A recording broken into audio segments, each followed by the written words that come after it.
Saturday night என்னடா இது கிச்சன்லேருந்தே சத்தம் வருதுன்னு பார்த்தா உட்காந்து சாமான் தொலைக்கிட்டு இருக்கான். நான் வந்து காய்கறி கட் பண்ணிட்டு இருந்தேன். அப்பா கிட்ட சொல்லிட்டு இருந்தேன், எனக்கு ரொம்ப டயர்டாக இருக்கு, என்னால் சாமானே தொலைக்க முடியலன்னு சொல்லிட்டு இருக்கும்போது நான் தொலைக்கிறேன்றது பேரில் அவன் போய் தொலைக்கிட்டு இருந்தான்.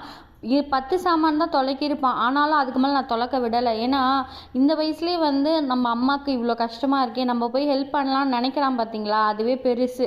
ஸோ எனக்கு இதை நினைக்கும் போது ரொம்ப பெருமையாகவும் இருந்துச்சு. ஏன்னா 5 வயசில் அவனுக்கு சொல்லிக் கொடுக்க ஆரம்பித்தேன். 6 வயசில் என்னை புரிஞ்சுக்கிட்டு எனக்காக ஹெல்ப் பண்ண போனால் பார்த்தீங்களா, அந்த செகண்ட் வந்து ரொம்ப சந்தோஷமாக இருந்துச்சு. இன்னொன்று சண்டே அதுக்கப்புறம் வந்து பார்த்திங்கன்னா காலையில் மக்ருனி சாப்பிட்டோம்.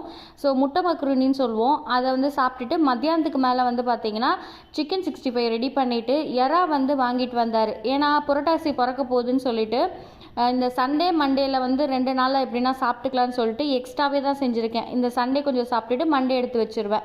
ஃபஸ்ட்டு வந்து பார்த்திங்கன்னா ஒரு கடாயில் எறா தொக்கும், 2வது கடாயில் வந்து சாம்பார் வைக்க சொன்னார். சாம்பார் நல்லாயிருக்கும் சிக்கன் 65க்கு அப்படின்னாரு.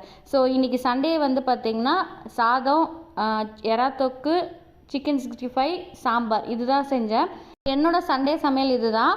அது மட்டும் இல்லாமல் நேற்று ஒரு லாங் வீடியோ போட்டிருக்கேன், அதுக்கு நிறைய சப்போர்ட் பண்ணிகிட்ருக்கீங்க. ஸோ யாருன்னா பார்க்கலன்னா கண்டிப்பாக செக் பண்ணி பாருங்கள். சில்வர் வந்து கோல்ட்லேயும் வந்து கோல்டு சேவ் பண்ணுற மாதிரி சில்வரையும் சேவ் பண்ணலாம் அப்படின்னு அந்த வீடியோவில் சொல்லியிருக்கேன், செக் பண்ணி பாருங்கள்.